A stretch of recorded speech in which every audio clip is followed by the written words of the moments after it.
Donc, merci Clélia et merci à la Jeune Chambre économique déjà pour cette invitation.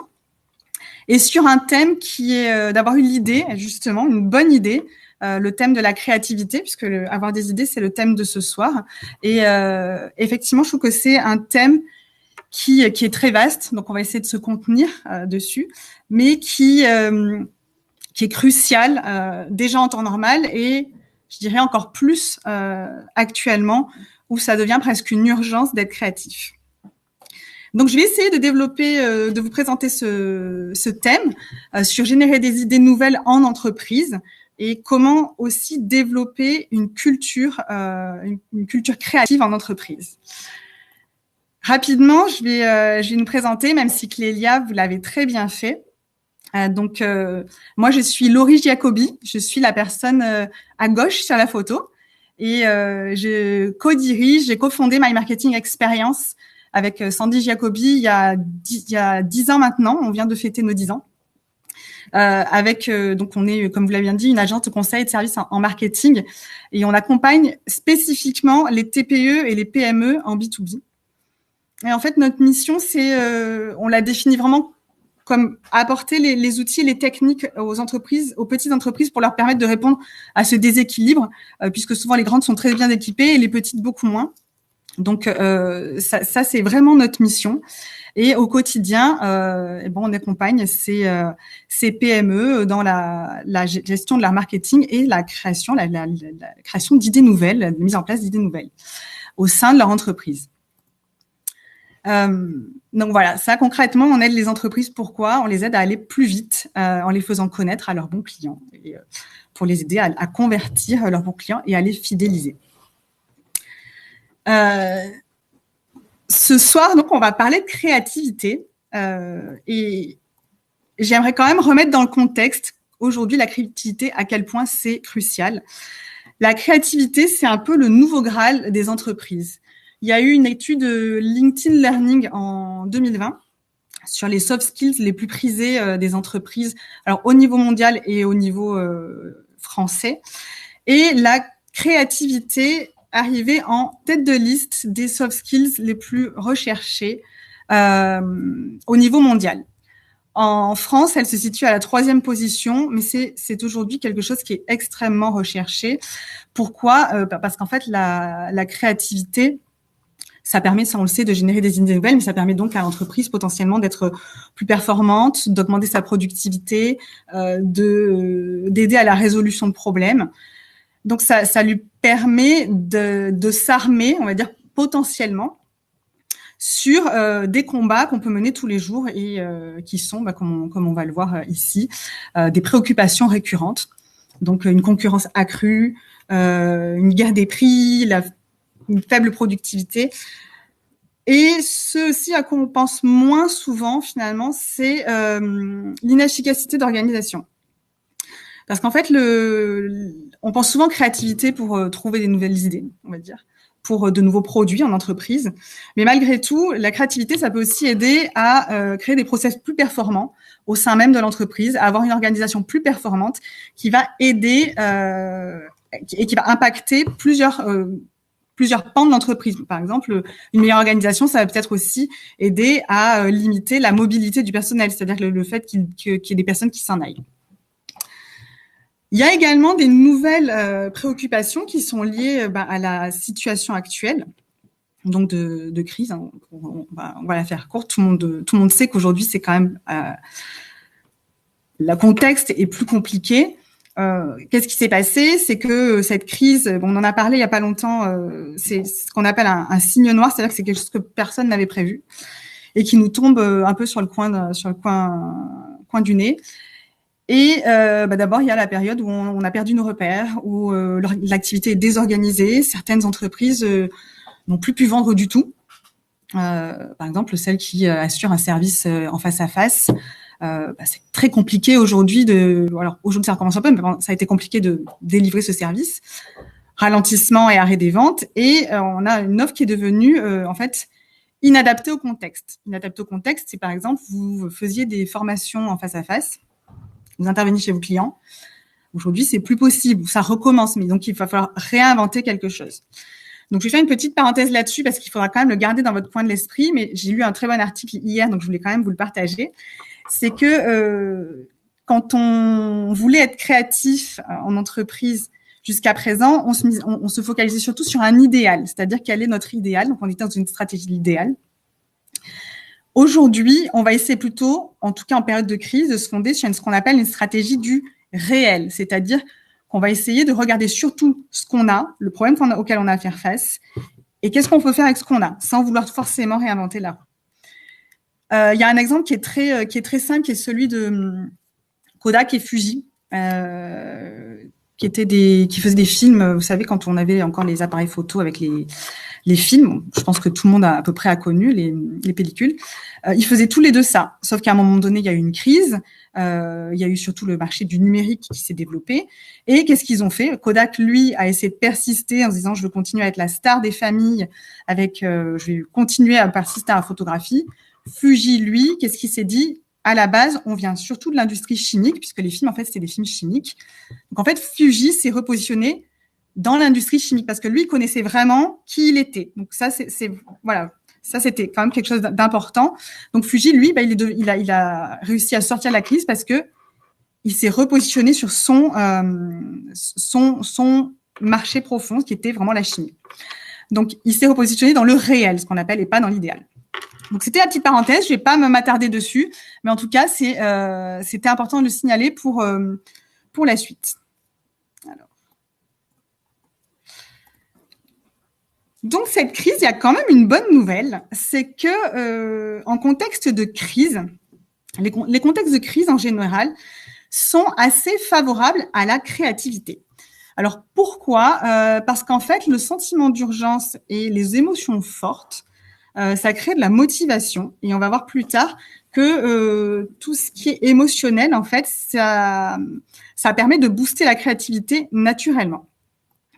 Donc ça, c'est plutôt une bonne nouvelle. Et d'ailleurs, on a vu pas mal de cas de créativité pendant cette période où des entreprises de textile, on va dire, qui fabriquaient peut-être même des vêtements, par exemple ici à Monaco, sont mis à fabriquer des masques. Ils n'ont pas forcément vendu, mais ils ont réussi à faire ce changement.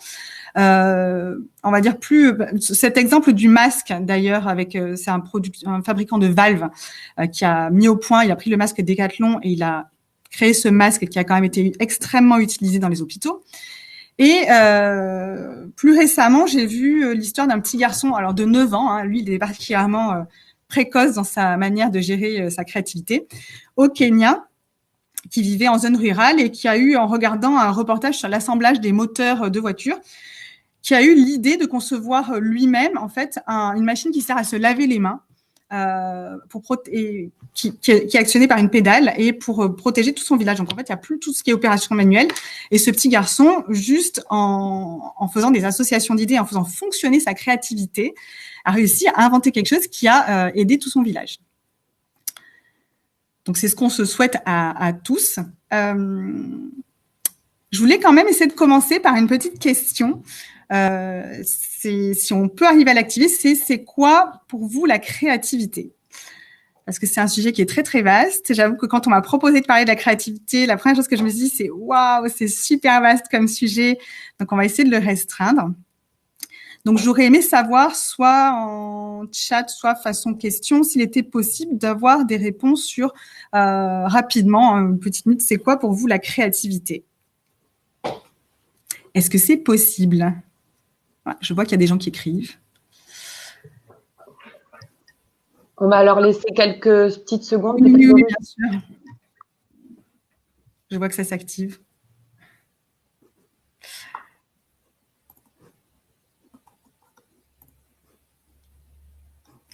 Parce qu'en tout cas, la créativité, alors je ne vais pas spoiler, je ne vais pas donner mon avis tout de suite, hein, mais c'est un concept extrêmement large. En fait, c'est un concept qui peut même être philosophique, voire même ésotérique, hein, puisque ça peut être axé sur pas mal de choses. Nous, ce soir, on va essayer de se concentrer quand même sur la créativité en entreprise,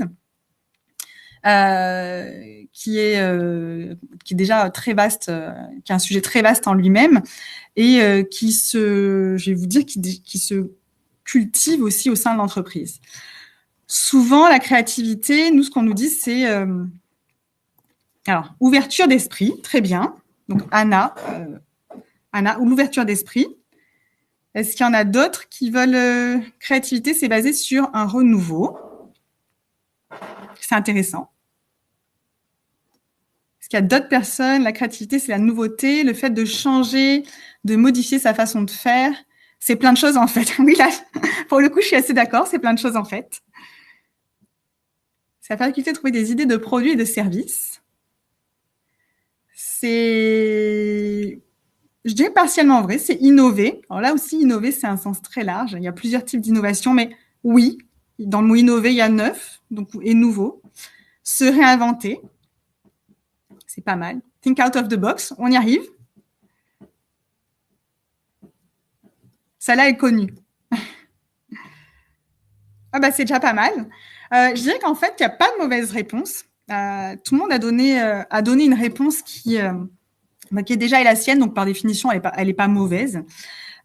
Surprendre les clients, le monde, améliorer les produits existants. Bah là, il y a un peu de tout. Donc effectivement, générer, c'est bien, vous êtes tous productifs. Générer ou reconnaître des idées, des alternatives qui peuvent être utiles pour résoudre des problèmes.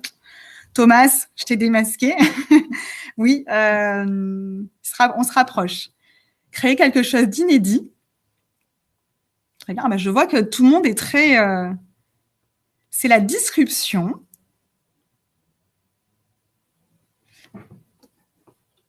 OK. C'est l'intelligence qui s'amuse. Tout à fait. Bon, je pense qu'on a eu pas mal de réponses. Merci à tous d'avoir participé. En tout cas, je dirais que pareil, toutes les réponses sont bonnes. Donc, normalement, je peux cliquer comme ça et revenir sur ma présentation.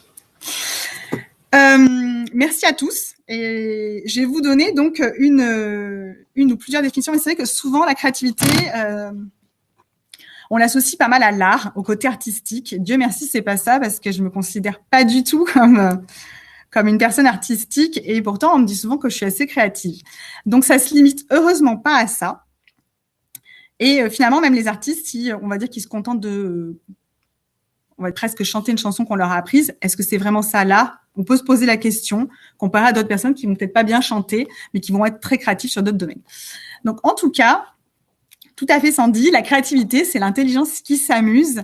C'est la permission de sortir du cadre, donc le fameux think out of the box. Il y a une définition que j'aime bien. La créativité, c'est que ça consiste à voir ce que les autres voient et à penser ce que personne n'a jamais pensé. Donc ça, ce sont, on va dire, de bonnes définitions. C'est Einstein qui a dit les deux. Et la deuxième, elle laisse quand même entrevoir une réponse à laquelle il manque, en fait. Enfin, elle est vraie pour moi, mais il manque quand même quelque chose, notamment pour la créativité en entreprise. Donc, pour moi, la définition de la créativité en entreprise qui est vraiment la plus correcte, et c'est Thomas qui s'en est le plus rapproché, c'est l'aptitude à inventer des solutions nouvelles, originales et pertinentes, adaptées au contexte. En fait, en entreprise, il y a quand même une définition de contexte. Donc ça, c'est une définition qui a été donnée par... alors, vous m'excuserez parce que les noms, je les ai pas tous, mais c'est Steinberg et Lubar, il me semble, qui sont deux chercheurs de Yale, qui ont fait beaucoup de recherches sur la créativité. Et pour eux, donc la créativité, ce serait la capacité à réaliser une production, on va dire, qui soit à la fois nouvelle, adaptée au contexte et dans lequel elle se manifeste, en fait. Donc, il y a cette notion d'être adapté au contexte qui est assez importante. Est-ce que, à votre avis, on va dire, tout le monde est créatif? Sommes-nous tous créatifs? Donc, c'est pour ça que je vous disais tout à l'heure, des fois on dit oh, moi je suis pas créatif pour dessous. Alors, en fait, contrairement aux idées reçues, donc je vais répondre à la question directe, vu qu'en plus on ne peut pas faire d'animation, je vais répondre direct à la question. En fait, on est tous potentiellement créatifs. On a tous des capacités créatives au même titre que les autres compétences douces ou soft skills. On a tous la possibilité, les autres compétences, donc ça va être intelligence émotionnelle, toutes ces choses. On a tous naturellement cette capacité. Certains, en fait, à la naissance, on est à peu près tous dotés de la même façon. Mais il y a des facteurs qui vont influencer et on va le voir par la suite. Certains conservent mieux leurs compétences créatives que d'autres au fur et à mesure qu'ils grandissent, sachant qu'en fait, les enfants sont enfants et tous naturellement très créatifs. Et donc, on va tous les conserver, mais certains vont le conserver mieux que d'autres. En fait, la créativité, ça se travaille. Et là, je vous ai montré plusieurs personnes créatives parce qu'en fait, je voudrais qu'on voit que oui, lui, Steve, il est très créatif, donc lui, c'est vraiment le novateur. J'ai mis 2 femmes, quand même. Michael Jackson sera plutôt d'un profil artiste. Au milieu, ici, vous avez peut-être reconnu Marie Curie, qui, elle, était vraiment la scientifique. Et ici, on a une inconnue, parce qu'en fait, une inconnue, on va dire moins connue que les autres, qui est Brenda Miller, qui est la fondatrice de la neuropsychologie et qui a fait d'énormes travaux sur la mémoire. En fait, elle est un peu celle qui a inventé la neuropsychologie.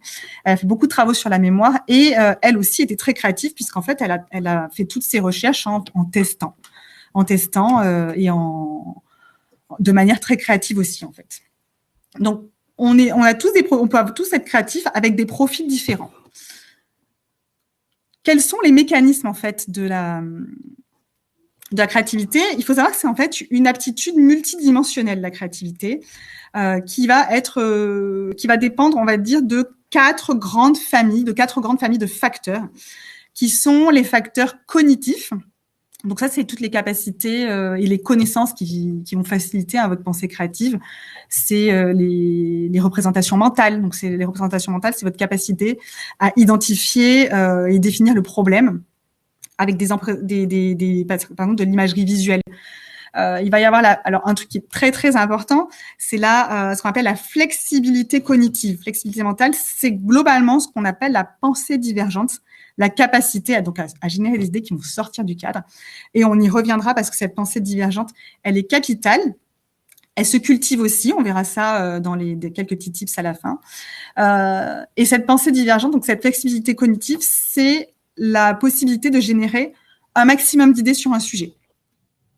Et de nombreux auteurs, en fait, ont montré une corrélation entre le fait de générer beaucoup, beaucoup d'idées et le fait, finalement, d'arriver à... En fait, plus on va générer d'idées et plus on a de chances de tomber sur la bonne. Et plus on va générer d'idées, plus on va arriver à en générer des nouvelles. En fait, c'est un peu comme l'appétit vient en mangeant.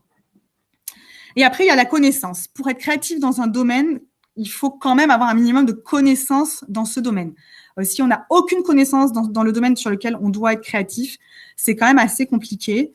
C'est plus compliqué en tout cas. En revanche, trop de connaissances aussi peut poser problème. Ça peut être néfaste pour la production créative, pour l'expression créative. Et c'est pour ça parfois qu'on fait aussi appel à des personnes extérieures parce qu'on est on a tellement trop de connaissances, c'est pas tout forcément français, dans notre domaine qu'on va pas forcément trouver des idées. Donc on va avoir un peu un biais. Et ça, il y a des choses pour le travailler. Il y a aussi tout ce qu'on appelle les facteurs connatifs. Donc, les facteurs connatifs, c'est tout ce qui va être lié à la personnalité. Donc, la personnalité, c'est des traits, par exemple, tels que la persévérance. Ça va être des traits de caractère comme on a la persévérance, il y a votre aptitude à prendre des risques. Il y a la motivation intrinsèque. Donc ça, on revient aussi au contexte dont je parlais au tout début. La motivation intrinsèque, c'est qu'on va être motivé pour résoudre un problème parce qu'en fait, il y a aussi derrière ce caractère d'urgence. Il y a l'ouverture à des nouvelles expériences et globalement, il y en a peut-être encore un que j'ai oublié, mais en tout cas, ça va être plus lié à la personnalité. Après, il y a les facteurs émotionnels. On sait que il est souvent dit quand même que dans un contexte de stress, on va dire, ou d'émotions négatives, on va arriver à moins générer d'idées. On va avoir moins de flexibilité cognitive. Donc, en fait, ça va influencer sur notre flexibilité cognitive. Et au contraire, avoir des émotions positives, ça serait bon pour la créativité. Ça augmenterait le nombre d'idées qu'on serait capable de générer. Donc, en fait, globalement, ça va augmenter notre flexibilité cognitive. Donc, ça va être un facteur qui va influencer. Donc, d'où la nécessité d'avoir une bonne culture de la créativité, de mettre en place ce qu'il faut au sein de l'entreprise pour générer ces émotions positives qui vont aider à la flexibilité créative. Et après, il y a tout ce qui est facteurs environnementaux.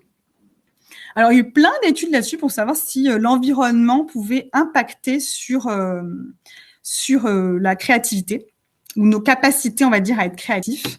Il n'y a rien qui a été vraiment très probant, hormis apparemment une étude qui aurait prouvé que les gauchers seraient un petit peu plus favorisés que les droitiers, parce que c'est dû en fait un lien entre les deux hémisphères, qui est davantage développé. Et bon, bref, ils auraient un petit avantage concurrentiel sur les droitiers concernant leur capacité créative, pas outre mesure non plus. Mais en tout cas, l'environnement va jouer puisque tout ça va se travailler, et l'environnement, ça va être tout ce qui est qui va jouer sur la plasticité du cerveau. Donc, les gens que vous fréquentez, les stimulations que vous allez pouvoir avoir à l'extérieur comme à l'intérieur de votre entreprise, ça va jouer sur votre capacité à être créatif. Il y a aussi, en fait, la marche, faire des pauses et faire du sport, ça aiderait aussi à accroître les capacités créatives. Donc, en tout cas, bonne nouvelle, on sait qu'il y a plein de leviers pour activer nos capacités créatives.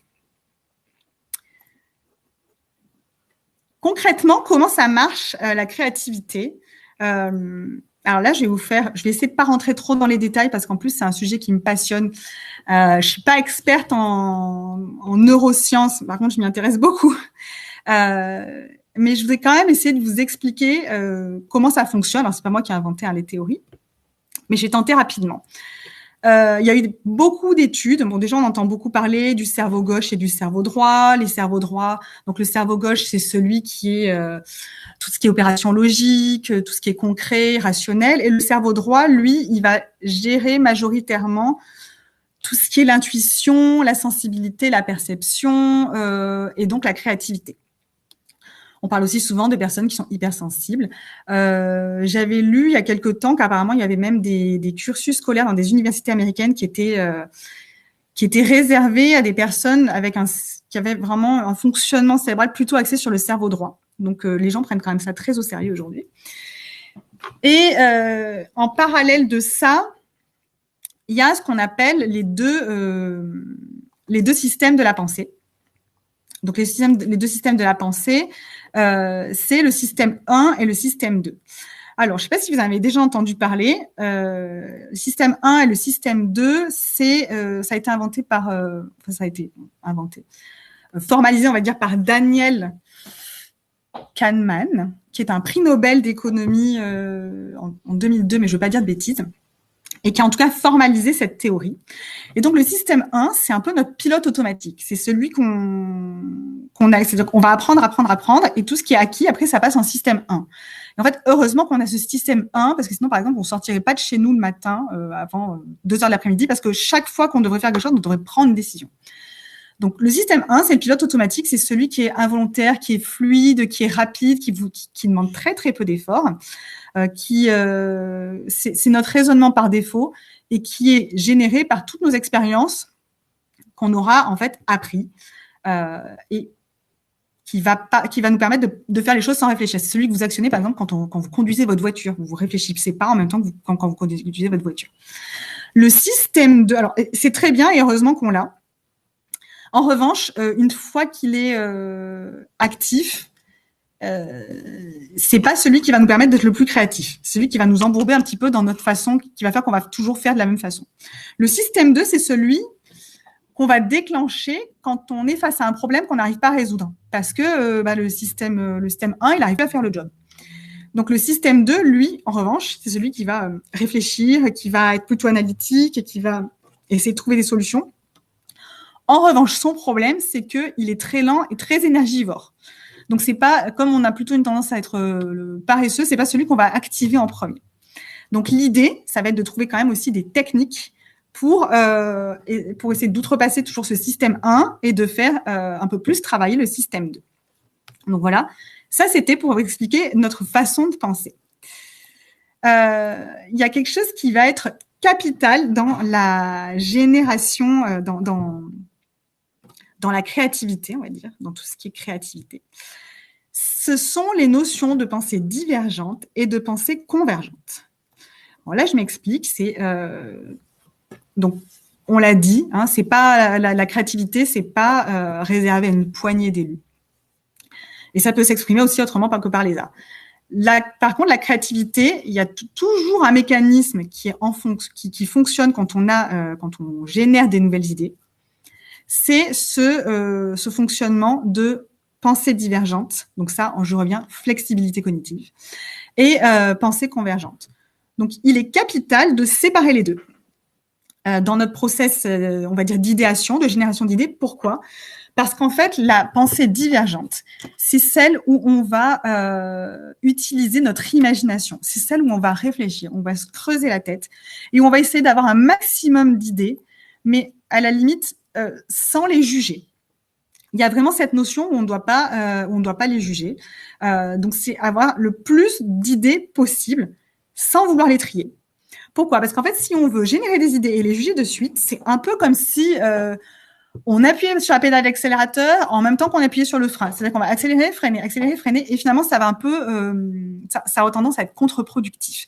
Et on n'arrivera pas à avoir le résultat qu'on veut. Donc, on va d'abord bien appuyer sur l'accélérateur et avoir plein d'idées. Donc ça, c'est la phase de pensée divergente. On suspend tout jugement et on cherche à avoir des idées en quantité. Dans cette phase, ce qui compte, en fait, c'est la quantité. Alors souvent, on dit oui, il vaut mieux privilégier la qualité à la quantité. En fait, dans les processus créatifs, c'est faux. Il faut surtout avoir beaucoup d'idées pour pouvoir ensuite faire marcher la pensée convergente qui va pouvoir mettre des filtres. Dans ce cas-là, on met des filtres avec le jugement positif et constructif sur chaque idée produite. Donc, il faut, je répète, bien séparer la phase divergente et la phase convergente. En fait, on le dit, mais naturellement, on a quand même des biais qui font qu'on va juger les idées en même temps qu'on les a. Donc, il faut vraiment arriver à garder cette partie génération d'idées de la partie convergente qui va être là où on va faire plutôt marcher notre esprit critique, notre jugement et notre sélection, notre esprit de sélection, pour pouvoir obtenir un maximum d'idées et par la suite pouvoir trouver la bonne. Alors, on va passer donc les techniques de génération d'idées, parce que c'est bien beau de dire il faut avoir des idées, mais en même temps, il faut savoir comment on peut les avoir aussi. Et comment on peut les avoir ? Alors, je vais vous présenter plusieurs techniques, alors de génération d'idées, et après, donc de pensée, pour avoir la pensée divergente. Et ensuite, on verra aussi celles qui vous permettent d'avoir une pensée convergente. Donc, dans les techniques, j'ai sélectionné, alors, comme je répète, je ne les ai pas toutes faites parce qu'il y en a des tonnes et des tonnes et des tonnes, mais j'ai sélectionné celles que j'ai jugées être le plus simple à mettre en place rapidement au sein de petites structures, on va dire. Après, c'est aussi des techniques qui sont utilisées dans les grandes structures, c'est pas un problème. Sans doute, vous en connaissez déjà, mais en fait, c'est pas parce qu'une technique est connue qu'elle n'est pas utile. Donc, dans les plus connus, on a le brainstorming. Alors, le brainstorming, tout le monde connaît. En général, tout le monde connaît, on va dire. C'est la possibilité donc de réunir. Donc, on réunit des personnes et on va générer un maximum d'idées en un minimum de temps, grâce à ce qu'on appelle donc à la technique du jugement différé. C'est-à-dire qu'on va générer des idées et alors surtout, il faut qu'elles soient bien farfelues. Enfin, elles peuvent être farfelues, elles peuvent être complètement extravagantes. Au final, c'est ce qu'on veut. Parce que derrière, on va tout élaguer avec l'esprit critique.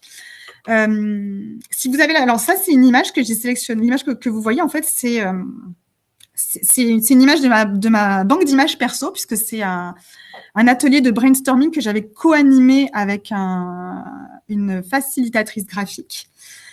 Si, en plus du brainstorming, on peut avoir quelqu'un qui... Alors, je suis pas pour les petits papiers partout et tout ça. C'est vrai que j'ai plutôt tendance à pas vouloir du papier. Mais ceci dit, aujourd'hui, il y a des murs sur un on peut dessiner aussi. Je l'ai fait, c'est super sympa.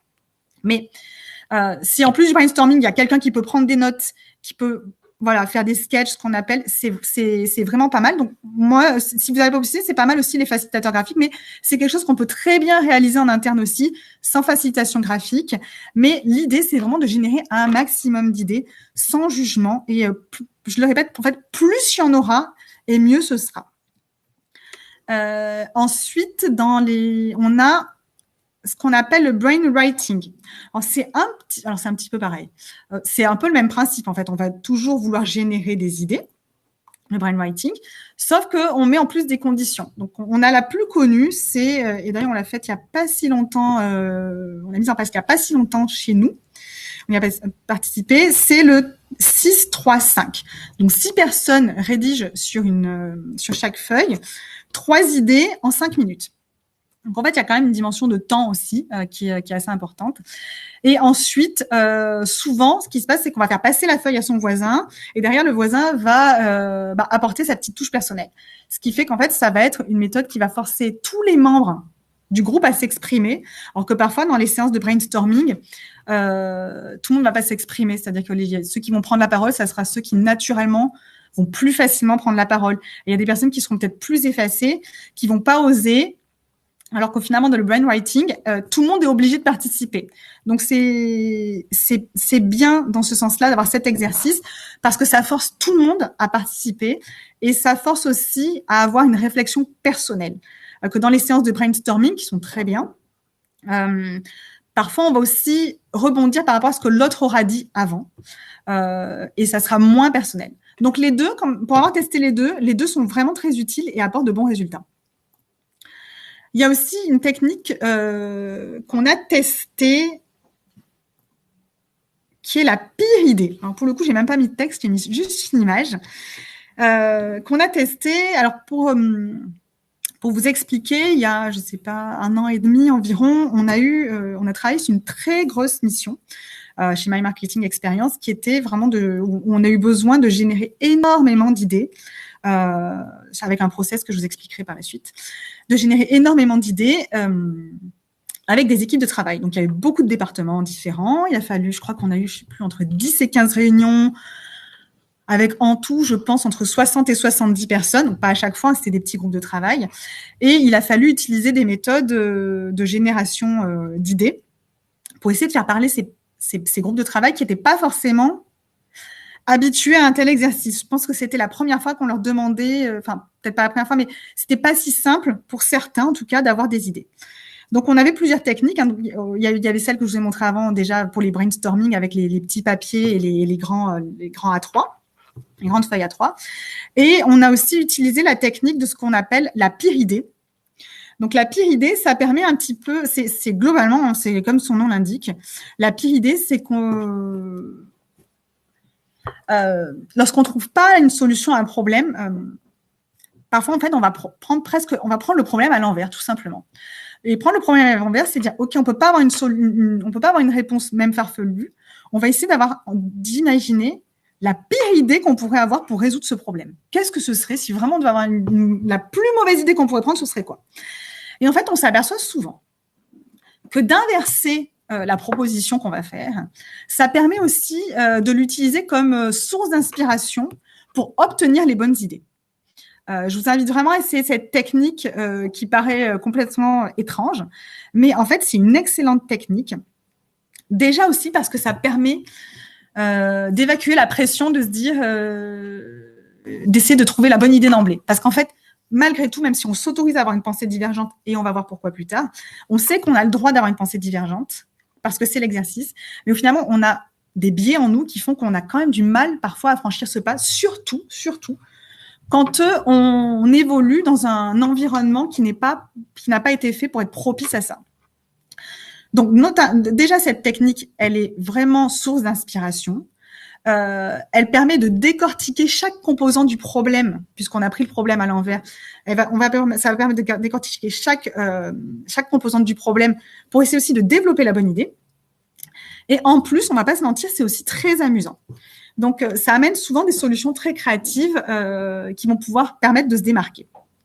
Et souvent aussi de faire une disruption, parce que parfois, on se dit c'est la pire des idées. Et puis, on se rend compte, on se dit, mais finalement, Pourquoi elle est si horrible que ça? Parce que si on change ça, ça fait une vraie disruption, mais par contre, ça a du sens. Donc, pour l'avoir testé aussi, c'est une technique qui est très efficace. On a aussi la technique du souhait. Donc, la technique du souhait, c'est vraiment comme son nom l'indique. Si on devait formuler un souhait concernant sa tâche créative. Donc, ça serait, ce serait parfait si, je sais, on va dire, on va formuler un souhait, mais par contre, le moins réalisable possible. C'est vraiment le truc impossible. Et après, c'est toujours pareil, on va essayer. Donc, ça, c'est la pensée divergente. Et après, on va y ajouter du pragmatisme et de la réalité pour trouver des substituts qui sont viables à cette solution-là, à cette proposition-là. C'est pas une technique que j'ai testée, mais j'adorerais la tester pour rien vous cacher. La technique du souhait, en fait, elle va permettre de partir d'un monde irréel pour essayer de se focaliser sur le monde réel. Donc, elle est quand même assez intéressante dans ce sens-là, parce que parfois, justement, alors la pire idée, c'était on prend à l'envers, et la technique du souhait, c'est vraiment voilà, je veux être le maître du monde, ok, c'est peut-être pas possible, qu'est-ce que je peux faire pour arriver à avoir un truc qui est plus, je vous le schématise, hein, plus viable. Donc ça, ce sont des techniques de pensée divergente, pour adopter une pensée divergente. Après, comme on l'a dit, l'idée, c'est d'avoir beaucoup d'idées. Mais par contre, parmi toutes ces idées, elles sont pas toutes bonnes, on va pas se mentir. Il va y avoir des idées qui vont être, alors pas nulles, mais irréalisables, peut-être nulles aussi d'ailleurs. Mais c'est pas grave parce que l'idée, c'est d'en avoir beaucoup. Donc après, on va essayer d'avoir des idées on va essayer d'avoir des techniques pour avoir des pensées convergentes. Les techniques de pensée convergente, ça va être, par exemple, le mind mapping ou la carte mentale. C'est quelque chose que ici on utilise beaucoup, qu'on utilise aussi dans les missions avec nos clients. Pourquoi? Parce que justement, ça va permettre de ranger un petit peu. Moi, je vous ai mis la carte mentale. En fait, c'est une image de quelles sont les règles pour faire une carte mentale. Donc, je vous laisse le lire. Mais l'avantage de la carte mentale, c'est que on va pouvoir partir avec toutes ces idées, essayer à partir du brainstorming, et justement ça va être l'occasion d'avoir cette pensée un peu plus convergente avec au centre, on va mettre l'idée principale qu'on va retenir et autour, en fait, on va faire des branches. Et sur ces branches, on va choisir des mots clairs et simples. On va faire un mot par branche qui va correspondre à, par exemple, usage, design, livraison. À vous d'inventer par rapport à vous, de choisir par rapport à ce que vous recherchez, parce que on peut aussi chercher la solution à un problème organisationnel. On peut chercher la solution à un problème à un produit. Ça peut vraiment, ça sert vraiment à toutes sortes de choses. Hein. Et on va aussi mettre idéalement des images, mais en tout cas, ça va vous permettre d'avoir une représentation et de faire converger vos idées sur une seule idée qui sera à retenir avec toutes les composantes qu'elle va comporter. Donc, la carte mentale, il y a des bons outils pour faire des cartes mentales. Ici, on utilise, comme ça, vous avez les noms, on ne sait jamais si ça vous intéresse. On utilise Xmind. Et en ligne, vous avez aussi MindMeister, mais éventuellement, tous les outils, je pourrais les transmettre à la fin. MindMeister, c'est en ligne, et ce qui est pratique, c'est qu'on peut même l'avoir sur son mobile. Quand on a une idée, on peut la noter direct. En outil de pensée convergente, il y a aussi celui-ci, qui a un nom très barbare, qui s'appelle le Scamper, ou technique du concassage. Donc, le Scamper, globalement, c'est une technique qui va vous aider à identifier l'idée, l'objet, le problème, peu importe, en fait, le sujet sur lequel vous voulez réfléchir. Donc, on va sélectionner une idée et votre problème, par exemple, et vous allez vous dire, en fait, les scampers, c'est ce qu'on appelle des opérateurs. C'est toutes les questions par rapport à des thématiques que vous avez là, substituer, substituer. Donc, on va se demander par quoi est-ce qu'on peut le remplacer, qu'est-ce qui peut être remplacé. Donc, c'est toutes des questions qui vont permettre de réfléchir à votre problème et à votre idée pour pouvoir trouver la bonne idée. Donc, c'est pareil, c'est une technique qui va vous permettre à ce moment-là d'organiser votre pensée, donc de la faire converger, on va dire, pour trouver l'idée, ou peut-être les idées que vous allez souhaiter retenir. Ça sert ça vous permet notamment aussi d'approfondir chaque idée. Et moi, je trouve que c'est plutôt un bon outil pour aider à organiser. Mais toutes ces idées, en fait, elles sont très bien, toutes ces techniques. Alors, il y en a d'autres, hein, il y a la technique des 6 chapeaux, tout ça. Donc, je vous invite vraiment à regarder les autres aussi. Mais celle-là, déjà, je pense que déjà, si vous appliquez celle-là, vous avez de quoi faire. Mais je dirais que gérer des idées, c'est très bien. Générer, je veux dire, des idées, c'est très bien. Trouver la bonne idée, c'est mieux. Et j'irai même encore plus loin en disant que trouver la bonne idée, c'est très bien. Mais après, il faut l'implémenter dans un process, en fait. L'implémenter dans un process, c'est-à-dire lui donner vie, tout simplement.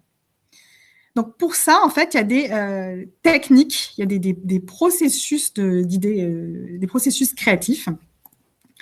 Et un des premiers dont je voulais vous parler, c'est, alors pour le coup, mes slides sont plus dans le bon ordre, c'est la résolution créative de problèmes, comme son nom l'indique. La résolution créative de problèmes, c'est une technique qui est née dans les années 60, me semble-t-il, et c'est le fondateur le père du brainstorming, Monsieur Osborne, qui l'a inventé, et après, bon, ça a été repris et affiné par ses équipes. L'idée, c'est vraiment de découper en 3 étapes. Donc, on va voir que les méthodes, les 2 autres méthodes dont je vais vous parler après rapidement, reprennent quand même toutes schématiquement ce même processus, qui est vraiment l'étape préliminaire, c'est qu'on va évaluer la situation. Donc, évaluer la situation, ça veut dire qu'on va s'intéresser, on va récolter toutes les informations possibles sur le problème à régler. On va réunir toutes les personnes qui vont être impliquées dans ce process d'idéation, mais qui n'est pas encore là. Donc, le process d'idéation, c'est après. Ça, c'est vraiment évaluer la situation. Donc, évaluer la situation, c'est l'étape que vous voyez en jaune, où on va clarifier. Donc là, ils disent, on va dire clarifier la situation. Donc, ça veut dire explorer le problème et formuler les défis. Donc, quels sont les challenges? Quel est globalement le problème à résoudre? Ensuite, on va s'intéresser à la deuxième partie, ce qu'on appelle la transformation. Ça va être trouver les idées. Donc, les idées, elles sont générées à partir de là. Donc, on va explorer toutes les idées possibles. Alors là, je reviens, pensée divergente et formuler des solutions, pensée convergente. Donc, on en revient toujours au même process. Vos outils, les techniques que je vous ai présentées juste avant, c'est à ce niveau-là qu'on appelle la phase d'idéation que ça va intervenir. Donc, la transformation, donc c'est l'idéation, et ça va être explorer toutes les idées d'abord, et après trouver les viables. Et dans une troisième partie, on essaye en général de se fixer quand même, parce que je dis beaucoup d'idées. Souvent, on essaye de générer dans les process, on va dire en moyenne, de ce que j'ai pu mettre en place, de ce que je peux voir, on essaie d'avoir entre 30 et 50 idées. Ce qui paraît énorme, mais il faut dire que dans l'eau, il y en a quand même qui sont une grande partie à jeter. Et après, on va formuler les solutions. Donc, en fait, quand l'idée est intéressante, on va aussi la confronter à la réalité et on va formuler des solutions. Ce qui est très bien, ce qui est très important, par contre, c'est la dernière phase qui est l'implémentation. C'est qu'une idée, si elle n'est pas mise en place, elle ne vaut rien. Très, très honnêtement. Votre idée, elle peut être excellente. Vous avez fait tout le process. Si elle n'est pas mise en place, elle vaut rien. C'est-à-dire qu'elle va rester rangée au fond d'un tiroir. Donc, il faut ensuite la mettre en place et formuler un plan. Le plan, c'est comment on fait pour la mettre en place. Okay, donc ça, c'est un process qui est très connu. C'est un process, on va dire, il reprend. Après, il peut y avoir plus de phases. On va le voir après. Mais c'est une technique c'est une des techniques les plus connues, c'est celle que les cabinets de conseil, surtout avec 80-90, on va dire, ont le plus mis en place et qui a fait ses preuves, qui fait toujours ses preuves d'ailleurs. Hein. C'est une technique, c'est un process qu'on peut toujours utiliser en entreprise pour résoudre des problèmes. Il y a une autre technique que je trouve très intéressante, c'est le design thinking. Donc, le design thinking, c'est plus récent. Ça date, il me semble, des années, je dirais, 80. Des années 80, ouais. Ça a été développé dans une université américaine, Stanford de mémoire.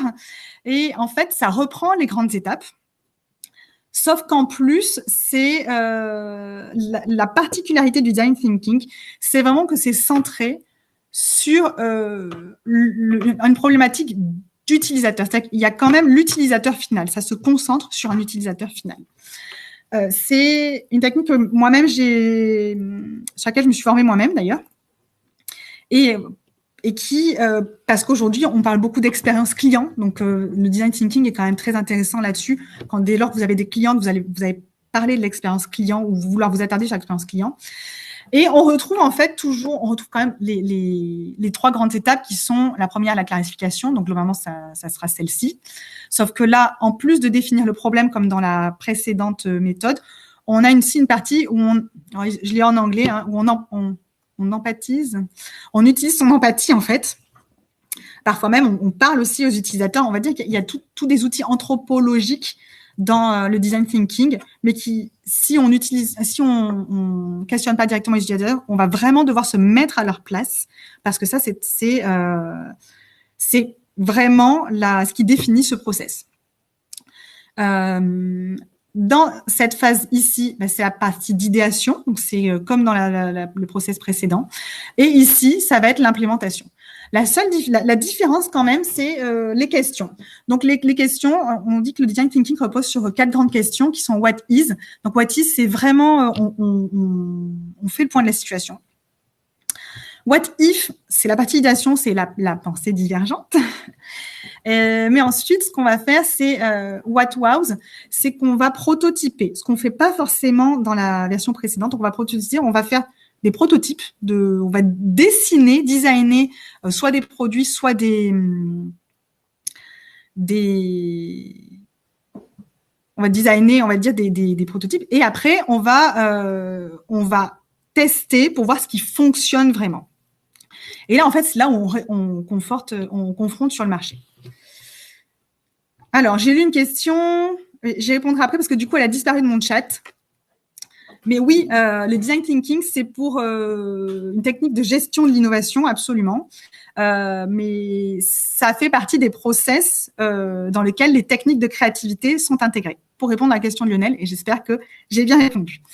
Et enfin, dans les techniques d'innovation, donc pour mettre en place vos idées créatives, il y a le design sprint qui reprend aussi les grandes phases, où par contre, on a en plus une contrainte de temps. Et la contrainte de temps, après, on dit que c'est sur 5 jours. C'est vrai que souvent, il y en a beaucoup qui arrivent à le faire sur 5 jours. Parfois, ça peut être aussi un peu plus long, mais globalement, il y a quand même une contrainte de temps, alors que les process de design thinking peuvent être un petit peu plus longs. Donc, on retrouve toujours nos étapes où on va faire le point sur la situation. Ce jour-là, on va avoir le maximum d'idées. Donc, pensez, là, c'est là où on va voir générer les idées. Ici, dans la phase 3, donc le 3e jour, on décide. 4e jour, on prototype. 5e jour, on teste.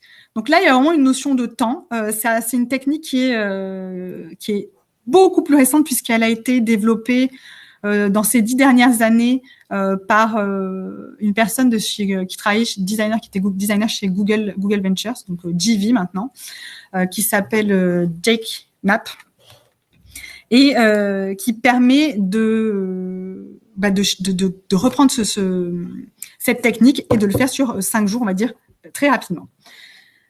Donc ça, c'est pour les process derrière sur comment arriver par la suite à trouver la bonne idée et à la mettre en place. Maintenant, je vous invite vraiment à regarder d'un petit peu plus près ces méthodes parce que je ne pourrais pas tout vous dire ce soir, mais elles méritent vraiment d'être explorées.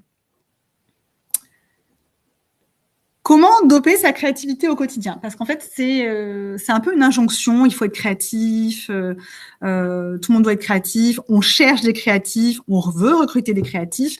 Mais finalement, comme on l'a dit, c'est quelque chose qui est qu'on peut travailler donc nous-mêmes, mais qui s'exprime aussi dans un environnement.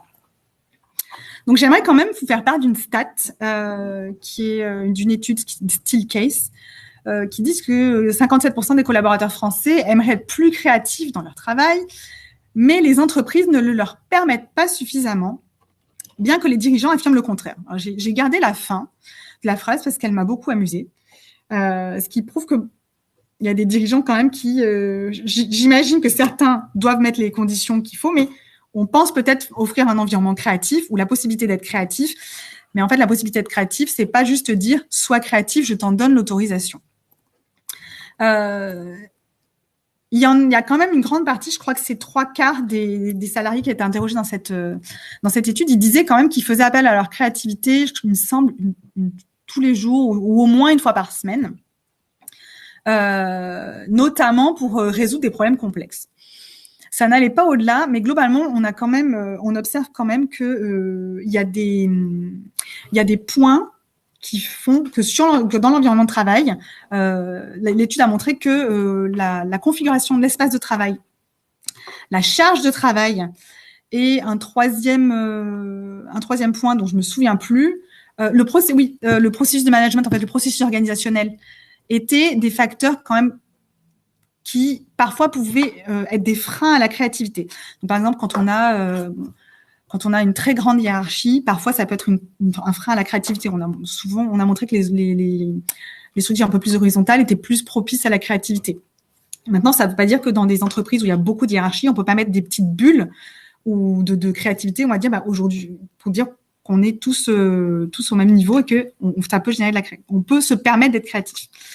D'autres freins à la créativité, ça va être, par exemple, sont plus par rapport à nous-mêmes, c'est des barrières qu'on va se poser et qui sont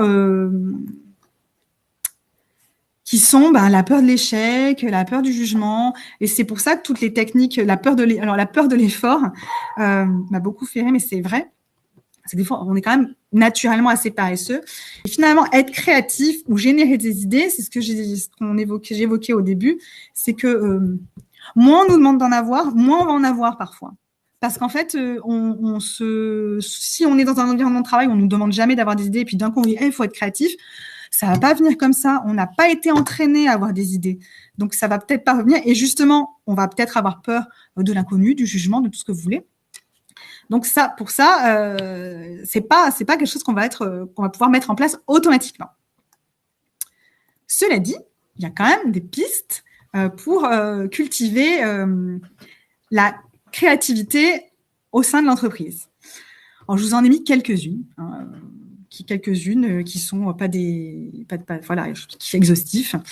Le climat de respect et de confiance, ça paraît basique, mais si vous vous sentez constamment jugé et que vous êtes même verbalement jugé sur ce que vous faites, c'est pas en séance de brainstorming que vous êtes capable de sortir des idées waouh.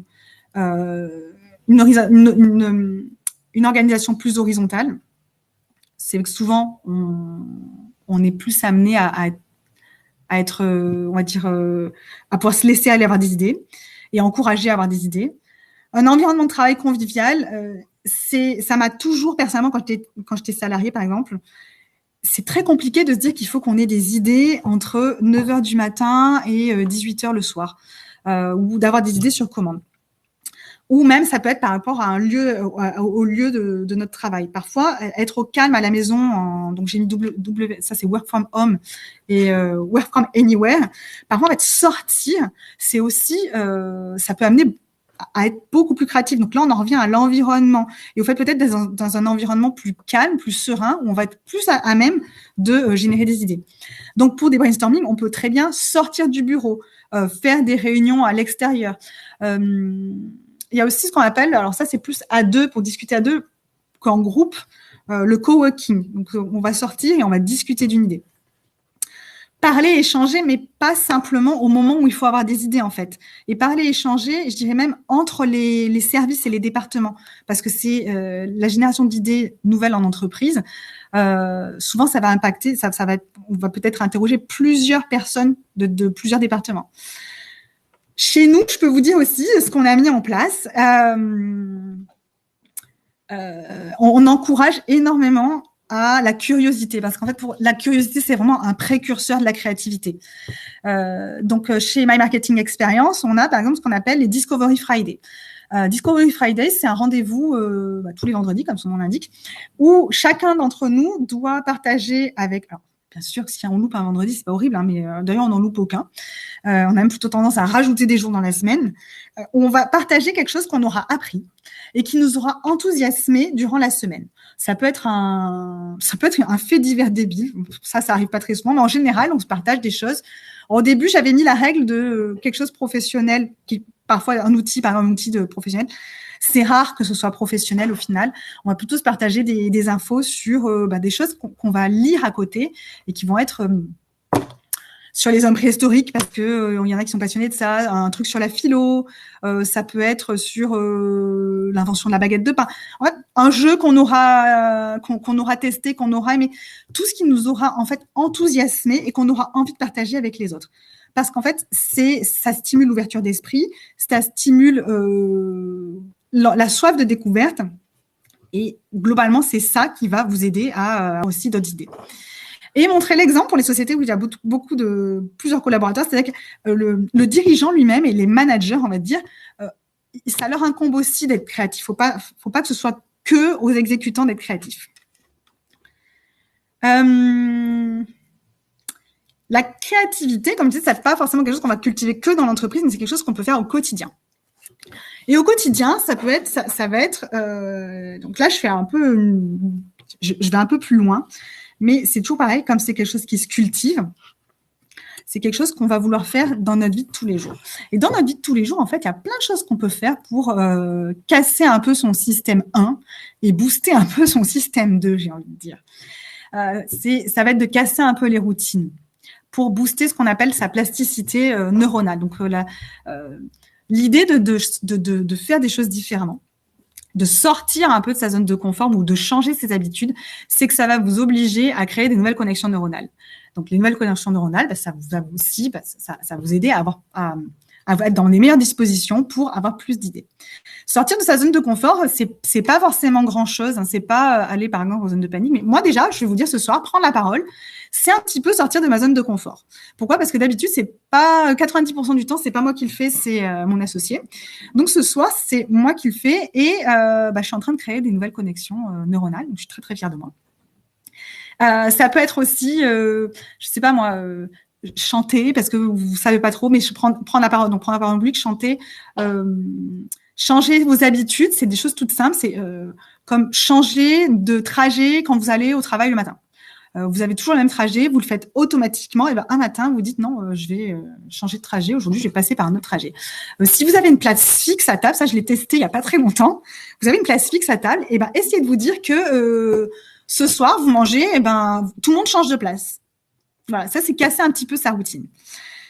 Il y a aussi se faire des petits défis, comme inventer une recette, je sais pas, vous ouvrez le frigo, vous prenez 5 trucs et vous faites une recette. Ça va vous forcer à trouver des nouvelles solutions. Moi, ce que je vous ai mis en exemple, c'est trouver un usage alternatif. J'avais besoin, très intéressant ce que je vais vous raconter, j'avais besoin de faire une protection parce que mes petits plants de fraises étaient mangés par des merles et je me suis dit, j'en avais assez, j'étais à la maison, c'était pendant le confinement et je me suis dit, il faut que je trouve chez moi quelque chose pour protéger mes petits fraisiers. J'avais 2 cagettes et je les ai fatalité, comme quoi l'univers est bien fait. Elles allaient parfaitement sur ma jardinière, donc j'ai créé une protection anti-merles pour mes fraises avec 2 cagettes de livraison de fruits et légumes. Donc ça, c'est typiquement des choses que vous pouvez mettre en place aussi. Ça paraît un peu farfelu, mais ça vous permet en fait d'ouvrir votre esprit sur d'autres choses. Il y a être curieux. Abonnez-vous tout simplement à des comptes Instagram. On dit qu'on est occupé, qu'on peut pas forcément lire. On peut lire des livres audio, on peut écouter des livres audio, on peut écouter des résumés de livres sur Cooper ou même il y a des vidéos YouTube. On peut s'intéresser facilement et sans demander trop de temps à d'autres choses qui nous permettent justement de casser cet esprit trop routinier et d'ouvrir notre esprit. Et alors je voudrais juste repartir en arrière ici. Pour la créativité au sein de l'entreprise, je dirais que pour les dirigeants et les managers, pour tout le monde en fait, quelque chose que je trouvais très précieux, c'est le mentoring et tout ce qui est mastermind. Donc les masterminds, c'est vraiment des groupes d'entrepreneurs, par exemple, dans lesquels qu'on va rejoindre et avec lesquels on va être capable de partager nos idées et qui vont nous aider aussi à résoudre des problèmes, avec qui on va échanger. Et en fait, ça, c'est extrêmement précieux parce on n'a pas tous une très grande équipe avec nous pour gérer et pour trouver des réponses à nos problèmes. Par contre, quand on est seul ou très peu nombreux, on peut aussi s'orienter vers des groupes qu'on appelle des masterminds. Alors, on peut les créer, Nous, on a un petit groupe aussi avec des gens que certains dans le groupe connaissent, avec lesquels on échange régulièrement, qui sont des dirigeants d'entreprise avec lesquels on échange sur des problématiques et avec qui on s'aide à trouver des solutions. Donc ça peut être très. Alors, existe-t-il des groupes de mentoring ou de mastermind sur Monaco ou dans les environs? Alors, je dirais pas à ma connaissance. Je dirais pas non. Je dirais pas à ma connaissance. Moi, mon petit mastermind à Monaco, c'est avec des entrepreneurs de Monaco que je connais. Si vous connaissez des entrepreneurs, vous de votre côté, essayez de faire pareil. Et après, on aura peut-être l'occasion d'en reparler, mais ça se trouve, oui, ça se trouve. Mais il y a même des groupes Facebook d'entrepreneurs où on peut échanger. C'est vrai que l'idée, c'est là pour le coup, moi j'aime bien les rencontrer, même si on est souvent en visioconférence et que là en ce moment on est plutôt on peut pas encore trop se rencontrer, mais si vous avez l'occasion, c'est des choses qui sont assez puissantes parce que je pense quand même aux dirigeants, aux travailleurs indépendants qui n'ont pas forcément un groupe derrière eux pour faire du brainstorming ou pour les aider à trouver. Ce que vous avez par contre, quand vous avez des problèmes, c'est avant, je sais pas si ça existe toujours, il y avait des réunions qui s'appelaient The Shared Brain et l'idée, c'était des groupes de travail où chacun vient avec son idée. On peut venir soit avec une compétence, soit avec une idée ou un problème. Et tout le monde réfléchit au problème. Et ça, c'est des groupes. Je sais qu'avant, ça avait lieu à La Verrière à Nice, qui est un espace de coworking. Et c'était vraiment intéressant. Et pour finir, je crois que j'ai pas trop dépassé. J'aime bien cette petite citation de Forrest Gump, qui dit que la naïveté mène à la créativité. Et c'est sans doute pour ça que les enfants sont aussi créatifs. C'est parce qu'ils ont encore cette naïveté qui fait qu'ils n'ont pas trop de biais et qui leur permet de se dire que tout est possible. Voilà, j'espère que ça a répondu à vos attentes concernant la créativité en entreprise. Alors, je pense qu'on pourrait en dire encore des tonnes et des tonnes, mais j'espère avoir un peu bien vous avoir montré comment cerner les problèmes et surtout vous avoir donné quelques outils pratiques pour pouvoir essayer de mettre ça rapidement en place dans vos structures.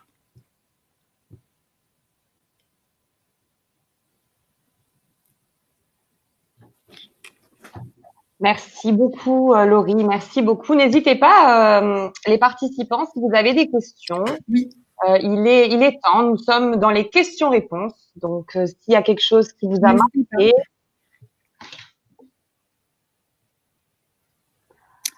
Oui. Faut que j'approfondisse. Oui. Si vous voulez bien. C'est bien formulé. Oui, en fait, c'est 6 personnes. Alors, après, ça peut se faire peut-être avec un peu plus de 6 personnes, mais la technique veut que ce sont 6. Alors, je vais vous remettre la slide. Ah, je peux remettre la slide ou pas? Bien sûr, il faut qu'on enlève. Voilà. Non, c'est bon. Je l'ai prise de mon côté. Il faut bien que ce soit 6 personnes qui rédigent sur une feuille 3 idées en 5 minutes. Tout à fait. Et après, elles passent le papier à la suivante, qui vont apporter d'autres, qui vont rebondir en fait sur ce qu'ils ont écrit.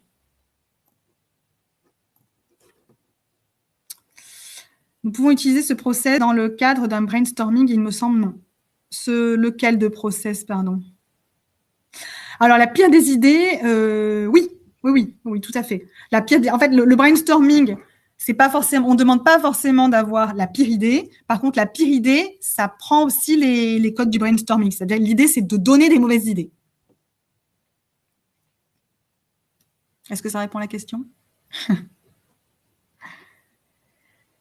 Alors, le design thinking, c'est plus une méthode de gestion de l'innovation que de la créativité.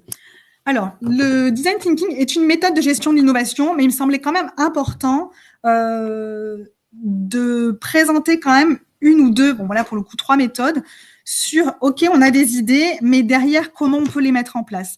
Parce qu'avoir des idées et avoir la bonne idée, c'est très bien, mais comme je l'ai dit, ne rien faire derrière, en fait, autant ne pas se casser la tête à générer des idées. Mais oui, c'est une méthode de gestion de l'innovation, centrée essentiellement, celle-là plus particulièrement centrée autour de l'humain et de l'expérience, mais qui est du coup assez pertinente aujourd'hui. Ça répond à la question? Est-ce que... Hop. Ah, il n'y a pas d'autres questions? Alors, on m'informe 2 questions. Du coup, Est-ce qu'il y a un dernier mot que vous souhaitez peut-être dire pour la fin de cette formation, Laurie? En fait, moi, déjà, merci parce que je trouve que c'est un sujet passionnant et je suis contente de ne pas avoir débordé trop longtemps non plus. Et j'espère surtout que ça encouragera tout le monde déjà à se dire que tout le monde est potentiellement créatif. Donc ça, c'est quand même la bonne nouvelle. De tester facilement les petits trucs et astuces que je vous ai transmis à la fin, qui sont même plutôt fun à mettre en place, et de se mettre au travail en fait, parce que c'est aussi parfois on trouve que c'est un peu la mer à boire, mais en fait c'est un processus qui est extrêmement stimulant et comme je l'ai répété déjà 2 ou 3 fois, l'appétit vient en mangeant, donc vous verrez que une fois le process amorcé, vous serez dedans et vous pourrez vraiment continuer à adopter cette culture-là. Parfait. Écoutez, merci beaucoup en tout cas Laurie, merci pour votre intervention, merci à Sandy que j'ai vu également parmi nous, merci à My Marketing Experience d'avoir pu faire cette formation avec nous, vraiment nous en sommes très honorés. Je vous remercie à tous d'avoir participé, merci encore. Je terminerai juste par 3 petites phrases qui m'ont beaucoup plu. Alors, toujours dans la continuité de la créativité, qui est un thème qui me parle aussi beaucoup. Alors, faites chaque jour quelque chose qui vous effraie. C'est d'Eleanor Roosevelt. Il y en a une autre aussi qui m'a beaucoup plu, c'est « Je n'ai pas échoué, j'ai simplement trouvé 10 000 solutions qui ne fonctionnent pas ». C'est de Thomas Edison. Et une dernière, « Si vous pouvez le rêver, vous pouvez le faire ». Et c'est Walt Disney. Je terminerai donc sur ça et je vous dis à tous à très vite. Merci encore Laurie, merci encore à tous. À très vite pour la prochaine formation qui aura lieu le 24, donc dans la semaine du 24 juin. Elle sera sur le thème de l'intelligence émotionnelle, centrée plus sur le RH dans ce cas-là. Donc n'hésitez pas à suivre nos actualités sur la Jeune Chambre économique, sur les réseaux sociaux, Instagram, Facebook, LinkedIn, Twitter. On vous y attend nombreux. Merci encore Laurie, merci à My Marketing Experience et je vous dis à très vite pour une prochaine formation. Merci beaucoup. Merci à vous.